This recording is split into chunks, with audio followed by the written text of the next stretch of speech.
அன்பென்று கொட்டு முரசே அப்படின்னு பாரதியார் அவர்கள் சொன்ன அந்த விஷயத்தை கமல்ஜி இப்போ எடுத்துகிட்டு வராரு. கமல்ஜி, அன்பு என்றைக்குமே நல்லது தான். ஆனால் பிக் பாஸ் வீட்டுக்கு அன்பு நல்லதா அப்படிங்கிறத நீங்கள் தான் ஃபைனலைஸ் பண்ணி சொல்லணும். ஏன்னா அன்பு கேங்னு ஒரு கேங் இருந்தது ஜி. அதை மக்கள் ஒவ்வொரு வாரமும் ஸ்கெட்ச் பண்ணி தூக்குனாங்க. நீங்கள் கூட டபுள் எவிக்ஷன் பண்ணீங்க, ஜித்தன் ரமேஷையும் நிஷாவை கூட ஜெயிலெலாம் உட்கார வச்சு தூக்குன அந்த காட்சிகள்லாம் நம்ம பார்த்தோம். அன்பு கண்டிப்பாக எல்லார்ட்டையும் இருக்குது. விஷ்ணு சொன்ன கேரக்டருக்கு தான் நான் வரேன். அன்பு எல்லார்கிட்டையும் இருக்குது. அன்பு காட்டப்பட வேண்டிய ஒரு விஷயந்தான். இன்றைக்கி அந்த பெரும் வெள்ளம் போகும்பொழுது மக்கள் தானாக மக்கள்னு சொல்ல முடியாது, அந்த நிவாரண உதவி செய்கிறவங்க மக்களுக்கு உதவி அந்த காட்சிகள்லாம் நம்ம பார்த்தோம். உதவியவர்கள் மக்கள் தானே. அன்பு கண்டிப்பாக சமூகத்தில் இருக்குது, அதில் மாற்று கருத்தே இல்லை. ஆனால் பிக் பாஸ் வீட்டில் அன்பு இருந்தால் சேஃப் கேம் அப்படின்னு போகும், கேங்குன்னு போகும். அது உங்களுக்கு தெரியாத ஒரு விஷயம் இல்லை. பட் இங்கே அன்பு பயங்கரமாக வழிந்து ஓடிக்கொண்டு இருக்கின்றது கடந்த 2 வாரங்களாக. அதையும் நம்ம பார்க்கின்றோம்.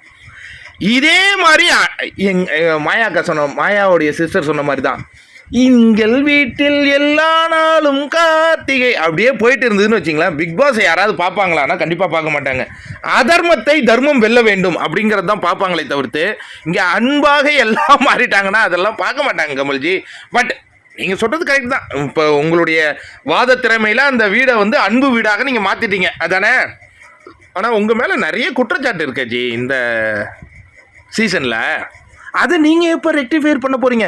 உங்களுக்கு ஒரு நபர் மேலே அன்பு இல்லாமல் வன்மை இருந்ததே, அதையும் நாங்கள் சுட்டி காட்டுவோம்ல. 100வது நாள் வரையும் சுட்டி காட்டுவோம், 105வது நாள் வரையும் சுட்டி காட்டுவோம். நீங்கள் திருந்தணும் ஃபஸ்ட்டு. இப்போ வீட்டில் இருக்கிறவங்கெல்லாம் அன்பாக மாறிட்டாங்க, ஃபீல் குட். பட் நீங்கள் எப்போ மாறுவீங்க? உங்கள் வன்மம் எப்பொழுது மாறும் அப்படிங்கிற கேள்விகள் வந்து கொண்டே இருக்கின்றதே கமல்ஜி. நீங்கள் மாட்டீங்களா? நீங்கள் அன்பானவராக மாட்டீங்களா? அப்படி மாறி இருந்தால் விஜயவர்மாவுக்கு எல்லோ கார்டு கொடுத்த நீங்கள் மீண்டும் அவர் சரி, எல்லோ கார்டு எதுக்கு எனக்கு புரியல. அந்த எல்லோ கார்டை வச்சுட்டு என்ன பண்ணுறது?